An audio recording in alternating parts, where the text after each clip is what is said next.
Fantastic. Welcome, Dale. We are happy to have you. Everyone, Dale Markowitz is an applied AI engineer and developer advocate for Google Cloud.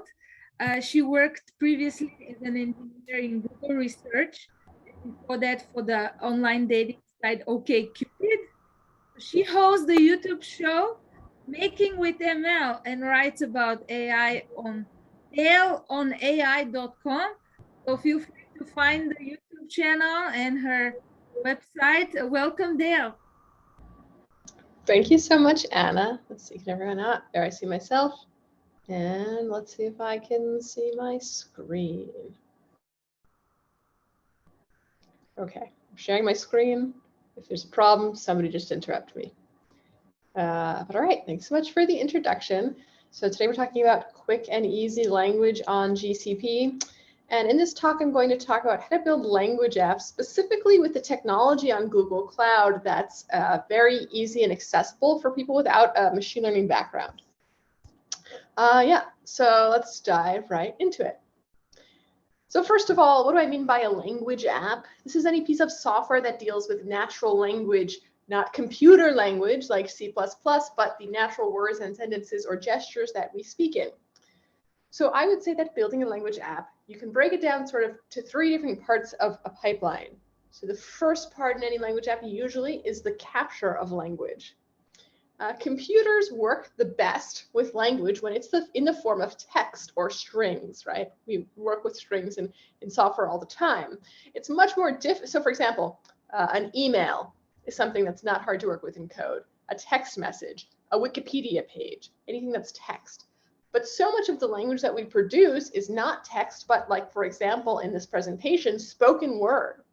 So if we want to be able to do something sophisticated with, for example, this talk, it would be nice if we had a machine learning model transcribe what I was saying, and then in text format, that would be easier to work with. Same thing with videos.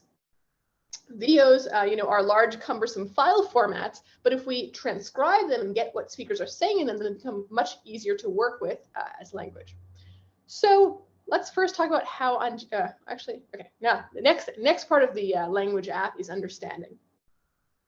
So once I've taken language from video or audio file or an email or text format, the next thing that we would like our software to do is understand it in some way. This is a very intentionally vague term, but what I mean is we want to map that text into something meaningful for a computer to take action on. So for example, if I call up, if I call up Delta customer support, and I met with a virtual chat agent, so not a human, but a robot, and I say, I want to change my flight or I want to upgrade my seat, then what I say gets transcribed by Delta's chatbot software. And then the software that they use has to understand what I'm doing. It has to match what I've said to an intent. And the intent perhaps is change my seat. That's maybe the case in a call center agent. Or maybe I'm typing something into Google search with text. I'm saying, I would like, I always have to check my Google Home is activated. So I'm on Google search and maybe I type, I want the best Christmas recipe. And Google has to use language understanding to figure out what I want in that search and what the best text web page to return might be. Or maybe I'm talking to Google Home and I say, I'm too cold, I want it to be warmer. And the understanding of that command is that I want to change the temperature and that my Google Home should raise the temperature in my Nest thermostat. So that's step number 2. This is the biggest, perhaps most interesting category. And then the final stage in building a language app is once the computer or software has understood what we're trying to get at with language, then do something. Change the temperature on the Nest thermostat, turn on a light, send an email, speaker reply, sure thing, Dale, I've turned the temperature up. And the do something category is really not a machine learning problem, because normally what you're doing is just some typical software engineer response. So, I understand that you're trying to turn the lights on, and then I write code to actually turn the lights on. Okay, so those 3 steps. Let's go to this first step, capturing. Capturing language and converting it from various forms to text is, I think, one of the most effective applications of machine learning today. And what does this look like? Well, in the case of spoken words, like in a video or in a talk, This is transcription, right? Speech to text. And on Google Cloud, the way that you would do this is with the speech to text API, if you're working with an audio file, or with the video intelligence API, if you're working with the video file. And with these tools, you upload this media, it takes the audio, converts it into text, and then gives you back timestamps to tell you where in the video or audio file the transcribed text corresponds to. You may have text not in an audio file, but in a picture or a document. For example, maybe I have a scan of a PDF and I'd like to convert that into text, or maybe I take a picture of a street sign and I want to extract the text from the street sign. So machine learning, OCR, it's like one of the earliest vision problems actually that we even worked on in this field, can be handled on Google Cloud through either the Vision API, which recognizes text in all forms, and pictures of the street, in a PDF, whatever, or with the Google Cloud, it's a sort of somewhat new tool called Document AI, which is specifically tailored around understanding not just text on a page, but also the structure of a document, right? So for example, if this is a W4 form, the Document AI API uses machine learning not just to recognize the text on the tax form, but also to understand, is this a form? What is the meaning of the various fields, etc. And finally, this doesn't really fall perfectly into the capture category, but in this step of your pipeline, you may also want to use a tool to do translation, like the Google Translation API. That's because often if you're building a text-based app, like let me give you an example. Suppose that I want to do what's called social listening, which means I have a social media platform like Twitter, and I have a product, for example, maybe it's green tea, and I want to see how people on Twitter are talking about my brand of green tea. So I scrape all of the tweets, and then maybe I do some machine learning analysis.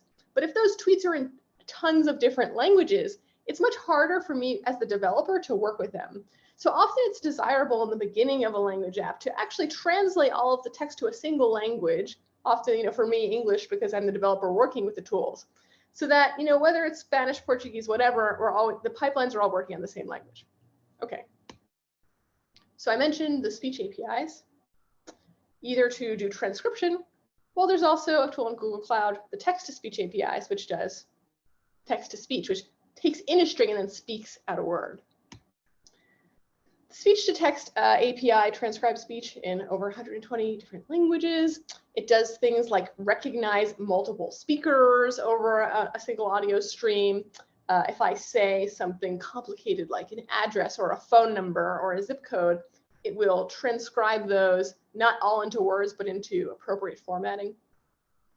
And the text-to-speech API is, I find it in my experience to be highly accurate. And furthermore, it's sort of a thing that is difficult to create on your own if you're not a huge company like a Google or an Amazon with access to just tons of data in this domain. So I think that the speech-to-text API, you really get high return on the investment using this tool because it's just, in my experience, so accurate. And then the reverse, I mentioned text-to-speech. So this API, you give it a string, and then it produces, a computer response in 21 languages. And if your experience with computer voices is that you find them creepy and overly artificial sounding, I highly recommend checking out this API because with the new machine learning technology, they become increasingly more human sounding, and you can also give them fun accents from all over the world. So that's the text-to-speech API. I mentioned the Vision API, which extracts text from images. It also does a whole bunch of other machine learning vision tools, but we're talking about language, so let's focus on the text extraction. And then I mentioned the translation API, which is basically Google Translate, but in API format, right? So I pass it a string in Portuguese, and first of all, it recognizes what's the language I've passed the string in, Portuguese, and then it translates it to my target language. Okay, I just said this. And also I'll mention, which is pretty neat, a new addition to the translation API is that not only does it work on strings, now it works on documents too. So this is a combination of vision and translation. For example, imagine taking a scan of a menu at a restaurant and then using the document translation API to translate all of the text and preserve its format. Let me show you an example of what this looks like, because in my opinion, the most interesting machine learning apps come when you combine technologies together. So what can we build when we combine vision and translation into document translation? Well, you might have seen this if you've ever used the Google Translate app before, which is a free app that you can download on any smartphone. What it allows you to do is hold your phone over hold your camera over anything that has text on it and in real time translate it into another language. So for example, this is a sign. This is a safety sign, and I can hold the Google Translate app over it, and it will overlay from English to Korean or Japanese or whatever. And using computer vision with translation, you can build this yourself. Okay, so.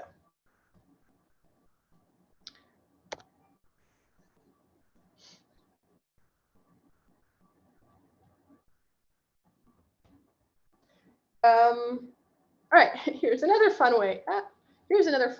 To combine language tools to create a language app. And by the way, again, I told you there are 3 parts. There's the capturing, the understanding.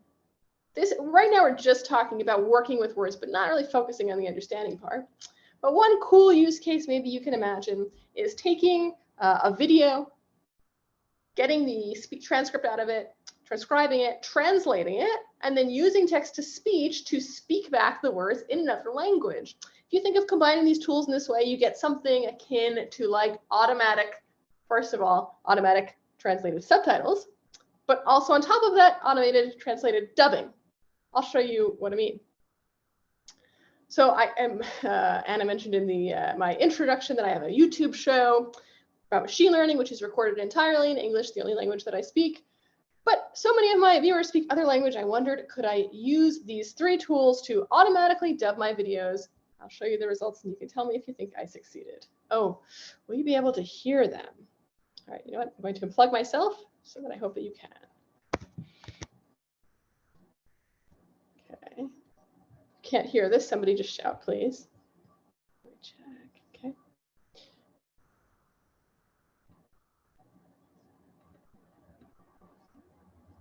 Tilanne on kriittinen. Mun pitää tehdä uuden vuoden lupaus. Tilanne on kriittinen. Mun pitää tehdä uuden vuoden lupaus. I have to make a New Year's resolution to eat less treats and play more sports. Ha habido empresas, organizaciones sin fines de lucro There have been companies, nonprofit organizations, and educational institutes. All right, that's automatic dubbing. Could you hear that?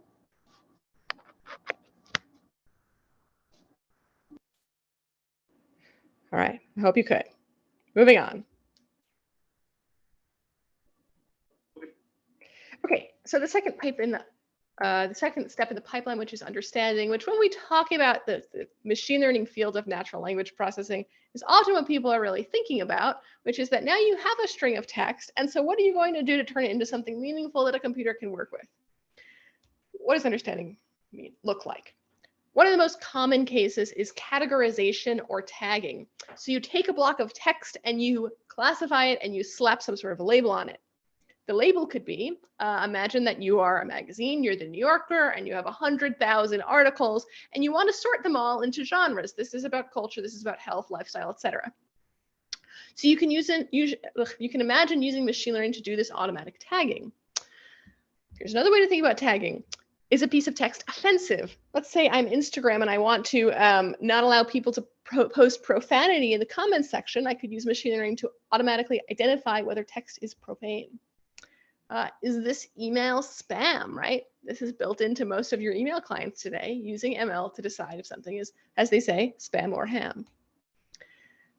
This is a really common one. What category does this help ticket fall into? So for example, if I'm Google Cloud Support and I'm receiving millions of tickets, maybe not that many, hundreds of thousands of tickets every year, and I'm trying to sort them into how many are about billing and how many are about cloud storage is down. I can use a machine learning model to take the text of a category and then automatically split it into different buckets. And then I'll call this sort of a subcategory of categorization called intent matching. That's when you are thinking about how to understand text in the context of a conversation. So you and a chatbot, or you and a call center agent, or me and Google Home. I keep pointing that way. That's where my Google Home is. I'm talking to Google Home, and she's trying to decide from what I'm saying what my intent was and what I wanted her to do. We'll get back to that in 1 second. Another way to think about understanding that's perhaps more abstract, similarity and search. Is this similar to that? For example, here's one article that I'm reading. Here's one article that I'm reading about global warming. Let's say I'm the New Yorker and I have a database of 100,000 articles that I could recommend to you. Which one is the most similar in content? Or maybe I type a query onto Google search, and based on my query text, Google has to decide which of these many text articles is the most relevant as a response. Something very similar to that is using, for example, natural language processing to answer questions. Question answering is what it's called. So I say, Google, what is Hugh Jackman's birthday? And then it looks through all of its text documents and extracts the correct reply. So that's a big, of course, we can even do more sophisticated things than this, but these are maybe the 3 most common types of analyses you'd want to do in the understanding step. Okay, so now let me tell you about the different tools that we can use to do the understanding step on Google Cloud.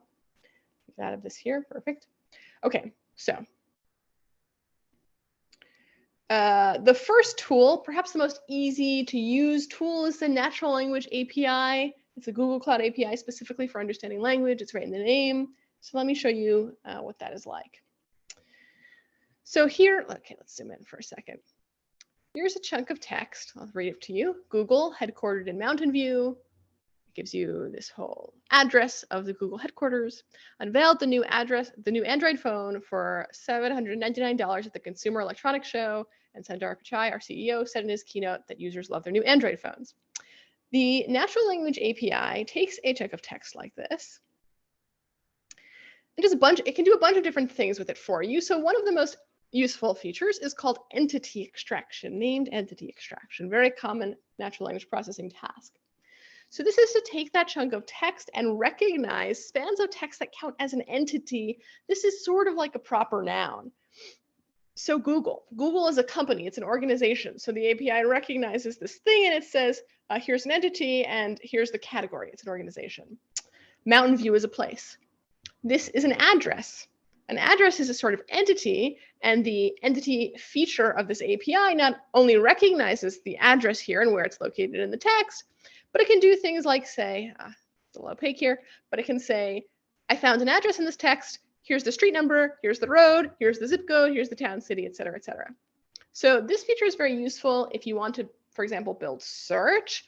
And let's say I'm like a news site and I want to look through all my articles and say, okay, return to me every article with Joe Biden in it. I could use entity extraction to find him and then make a sort of index that way. It's useful to look at trends over time, like what entities are people talking about on Twitter, et cetera. So yeah, very useful feature. Second one, also common natural language processing task, is sentiment, right? Is this, if I'm looking at a review, for example, is the review expressing a positive or a negative opinion?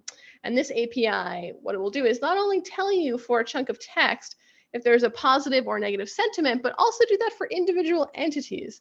So in this case, Sundar says in his keynote that users love their new Android phones.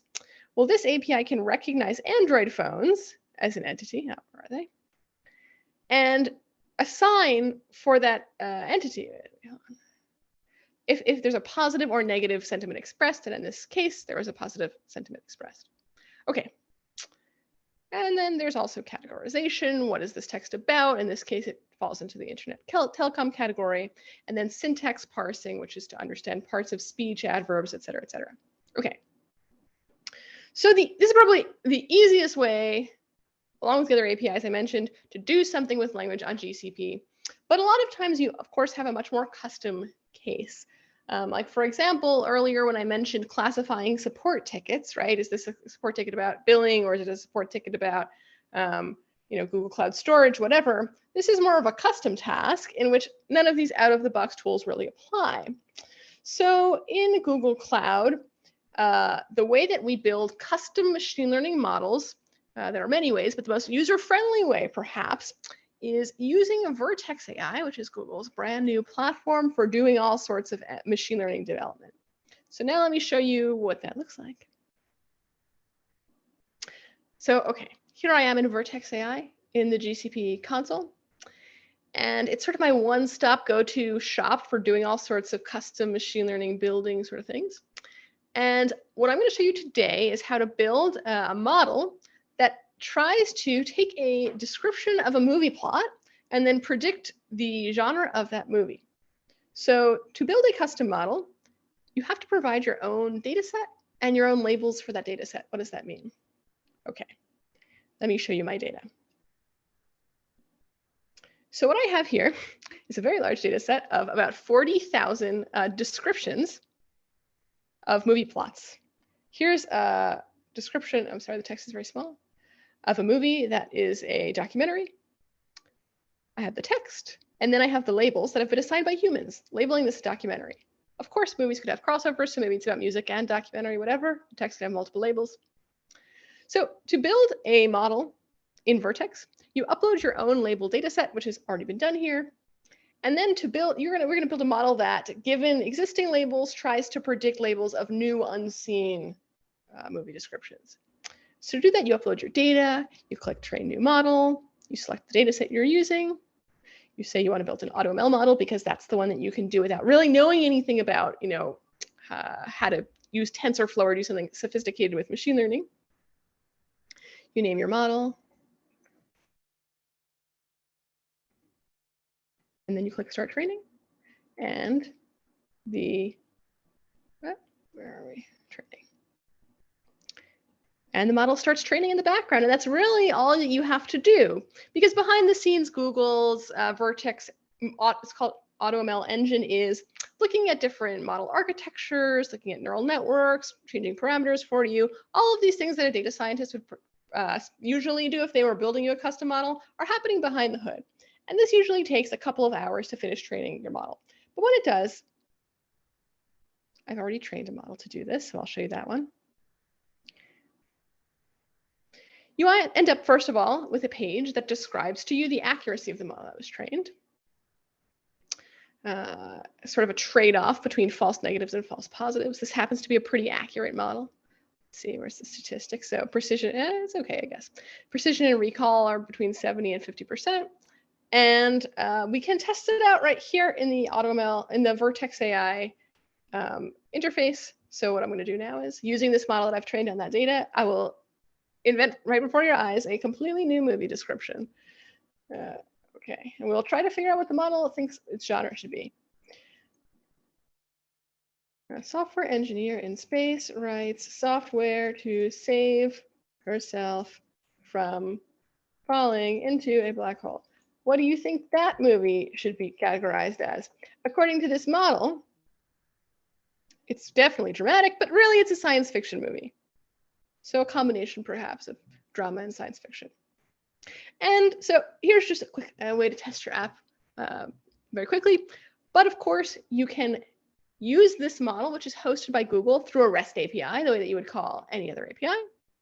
Or you can use the model in batch mode, which means maybe I have already existing 100,000 movie descriptions and I want to classify them, and we can do that here too. Okay, so lightning speed, we continue. So we just talked about some features that you can do using out-of-the-box APIs, what you would do if you wanted to do a custom language task using your own trained model, which would be through Vertex AI. And now I want to go back to a category I mentioned earlier, which is intent matching. This is in particular classification, tagging text, but in the context of conversation. Like a conversation you'd have with another person or with a call center agent or with a Google Home or with a chatbot. If you are interested in specifically understanding text in the context of humans asking for things, then there's a great tool on Google Cloud you can use to do it called Dialogflow. Dialogflow is Google's framework for building chatbots, but in general, it's just useful for building very quick models to understand when a user says something, what do they want. So let me show you Dialogflow. So here I am in Dialogflow Essentials. I should have mentioned this is a completely free to use tool. And what this does is it allows me, even faster than the Vertex that I showed you, to create a model that recognizes what a user wants when you give it multiple options. So for example, what we are looking at right now is a Dialogflow chatbot that's been built here and trained to understand users asking questions about flights at an airport.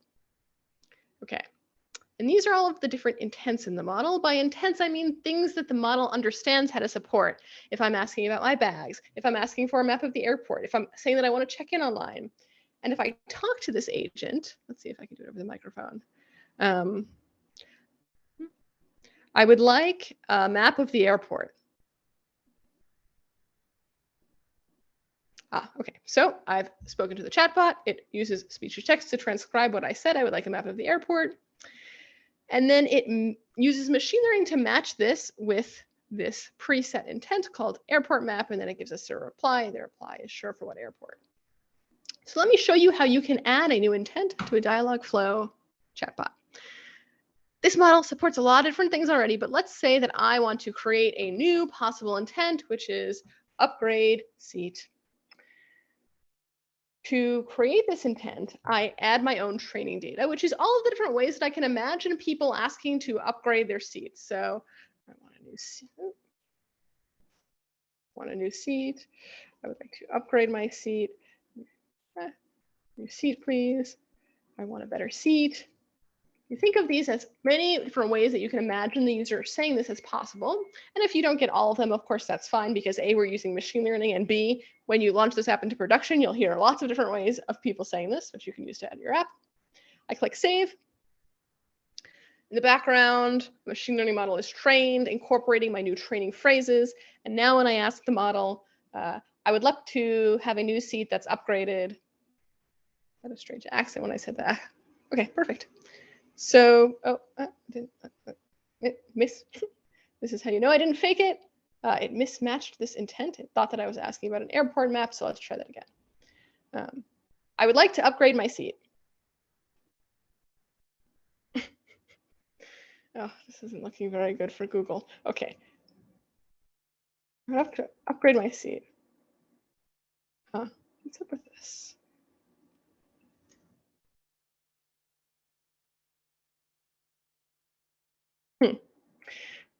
I don't know what to say about this, except that it should have worked, and it worked just 5 minutes ago when I tried it. But that is that is how you know that this is not something that I have constructed perfectly through smoke and mirrors.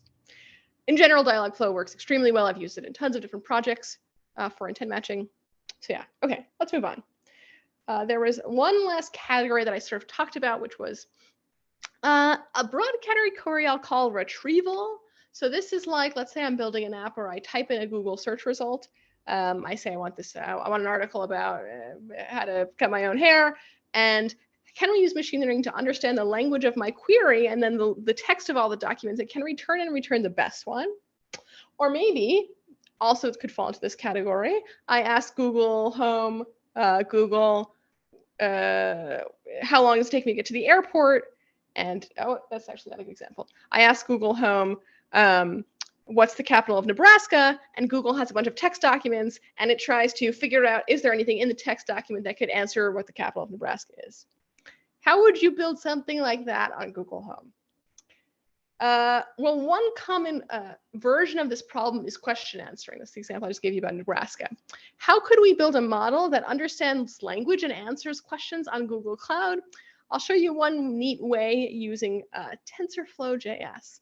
And if you want to see this for yourself, you can follow along this demo at bit.ly/tfjsqa, TensorFlow, JavaScript, question answering. So I've mentioned a bunch of really user-friendly tools that you can use to do things on Google Cloud. I didn't really mention TensorFlow, but you might have heard of it. TensorFlow is one of the most popular frameworks for building machine learning models. It's often used by data scientists. And I didn't mention it because there's a slightly higher learning curve to getting started. However, there are a bunch of sort of APIs within TensorFlow that allow you to do tests very easily without any expertise. And one of my favorite tools within TensorFlow is this open source, completely free to use model called the Universal Sentence Encoder. This is a model that helps you, first of all, compute whether two blocks of text are similar, but it can also help you answer questions in text. So let me show you what that looks like. This is a little app I built that I just gave you the bit.ly link to. So what it does is you give it a chunk of text. I gave it this Wikipedia article about Venus, and then you ask it a question, and it uses natural language processing this sentence encoder model to look through the text and extract any section in the source text that it thinks is a good match as an answer to the question. So I'm going to ask, for example, what is the rotation period? What is Venus named after? Now you can see that the answer, what is Venus named after? Maybe now you can. What is Venus named after is answered by the second sentence of this article. It's named after the Roman goddess of love and beauty. So I'll ask this question, click find answer, and here the answer is extracted, and it's the Roman goddess of love and beauty. And it is extremely easy to build this app. And of course, you can imagine how it's super useful. For example, if I'm not just trying to learn about Venus, but maybe I'm serving a customer support hotline, and you're asking me a question about what's the return policy for the store I work for. And then I ask this question, and my bot just tells me instantly what it is. So how do you actually build this? You use one of these universal sentence encoder models, and the code looks it's very, very straightforward. The code looks something like this. You feed the model your queries. What is Venus named after? You feed it the reference text that it can use to pull the answer from. To load the model, let's see, where's the model loading? Yep. You do use, which is universal sentence encoder, dot load question and answer. Then once you get the model, you feed it the input, and then you get the answer. So this is a really fast, easy, free, open source way to build question answering into your app. Whew. Okay, so we've just talked about a large swath of understanding. Of course, there's more to talk about here, but that's all we'll talk about today. And then the next step, once you've captured language, once you've understood it, is to do something. You know, what was I looking for? Was I looking for an answer from text? Then return the text for me. Are you going to speak it out loud? Then convert that answer into something that you can play over a speaker. Am I trying to change my seat? Then actually go into the Delta backend and change my seat on a flight. And this is just, again, like I mentioned earlier, sort of a software developer typical programming problem. So there's not much machine learning here, but there you go. With these 3 steps, you've built a language app. And that's all I had to talk to you about today. I think we went through a lot very quickly, so I would be happy to take any questions. Dale, thank you so much. This was fascinating. I'll ping you later to do this for GDG NYC.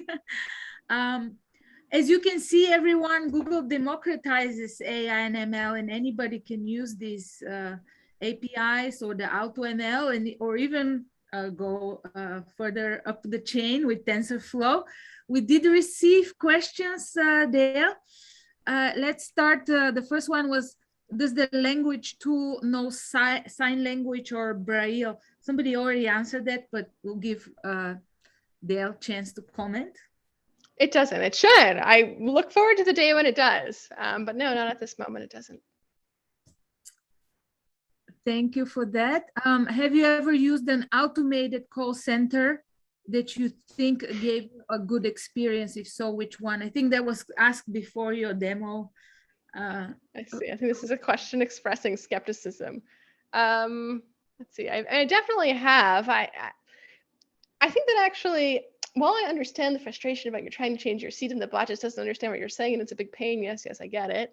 But I think that there are certain use cases where this is really, this sort of chatbot flow is very effective. Like for me specifically, when I'm, for example, writing a blog post and I want to do research and I don't want to break away from what I'm doing, I love this interface of being able to ask, for example, Google a question and have it give me the answer without having to go through this whole searching thing. And it's very much the same way with call centers. So while I understand the frustration when they don't work, I definitely think that it's possible to have a great experience with them. Thank you, Dale. Another question. If the tool can read a street sign, can a visually impaired person use it to capture the text and the picture caption so they can bypass it to create an I think this question is asking about CAPTCHAs. I think, like, if you want to create an account and you have to prove that you're human. It's actually, I mean, it's kind of a broad question, and it gets at this sort of adversarial thing that happens in machine learning sometimes, where you are, like, for example, maybe we've heard of deep fakes, right? Using machine learning to generate fake pictures of human faces. Machine learning is getting really good at generating fake faces. Meanwhile, machine learning is also getting very good at recognizing fake faces. So could you use vision to help solve a CAPTCHA? You probably could, but it's this sort of like ongoing adversarial thing where, you know, you trick the CAPTCHA and then the CAPTCHA writers get better and they understand where the algorithm fails and that's what they show you and then so on and back and forth. It's kind of like an ongoing thing. Great. Does the API consider an entire sentence for translation or is it word by word? It's the entire sentence. And furthermore, it's not just the entire sentence, it's actually the entire paragraph or, you know, whatever context surrounding the text. And another one, does the API recognize that Sundar Pichai might be biased? Just the record. Oh, no. So the question was, like, the example was, so-and-so was saying that the iPod is good. No, iPod, the Android phone. The Android phone was good. So Sundar said people love the Android phone. So the question is, does it recognize bias? No, it definitely doesn't. It's just trying to say in a chunk of text, was any entity, person, group of persons, anything expressing an opinion? And if so, is it a positive or negative opinion? Would that be the sentiment analysis that would recognize what? Yeah, exactly. Okay, fantastic. Exactly, yeah, it is. Different dialects of foreign languages. I suppose that's a question for the natural language processing. Oh, sorry, what's the question? What about different dialects of foreign languages? Yeah, it's a bit challenging. Yeah, so there are a lot of languages, especially in certain regions, right, where it's not, you're not purely speaking like English or French or something. It can be like a blend between languages, or it can be non-standard. The Google Translate API, it really depends on how common it is. And yes, it definitely does struggle if it's trying to translate something that is a blend of languages, like French and English. It wouldn't really work that well. So, the answer is, Translation API does not work great on those use cases. Thank you. Which book is best for learning TensorFlow and Python? I can't really say the answer to that because TensorFlow and Python, but especially TensorFlow, changes so rapidly that it's like whatever I read to understand it is already like by far out of date. So maybe the best answer, like any new technology, is to really learn from web pages and to always check the date to make sure that they're as recent as possible. Right, I believe Google does have a TensorFlow. You can even get a certification. Yeah, there's like the documentation. There's also, I think, like Coursera and Udacity. I think there's like a free Udacity course taught by Lawrence Moroney. Right, that would be a great source. Can this tool work with mixed languages, like translate English to a mixed Spanish plus English sentence? Yeah, I think I kind of already talked about that, but not really. Right, yeah, you answered. Let's see, any other questions? Somebody asked, does Google actually use these tools internally? Which I can say, yeah. And not only, sometimes they're used internally the same way that you develop. Sometimes the exact tools are used internally and externally. Or sometimes it's like with the Google Vision API, you get access to the Vision API, but the underlying model is used in like a bunch of different places in Google in different forms. So oftentimes, even if the exact tool isn't used internally at Google, the underlying technology or model is. And also somebody put in the chat, O'Reilly, Hands-on Machine Learning with Scikit-Learn, Keras, and TensorFlow book. This is like a famous book. Everybody likes it. So perhaps that is a good place to get started. Fantastic. I see you're looking at the questions in the chat. There's another one about sentiment. Can sentiment analysis detect sarcasm or any other communication where plain interpretation or the words don't convey the exact meaning? That's a great question. I think the answer is, hypothetically, there is nothing that should stop an algorithm from being able to understand that. There is nothing that makes it technologically impossible, although nowadays the models aren't really very good at this. I think we're close to a good sarcasm detection model, but not so yet. Fantastic. I I think that's all the questions. Oh, can you recognize different accents? Southern US, East European English. Yeah, so it's kind of like I would say I want to say yes, but your accuracy may vary. So the only way, this is what we say with so many of the machine learning tools, like the only way you can really know how accurate it's going to be in your unique specific case, accent, whatever, is really just to test it. Great. Well, thank you so much, Dale. This was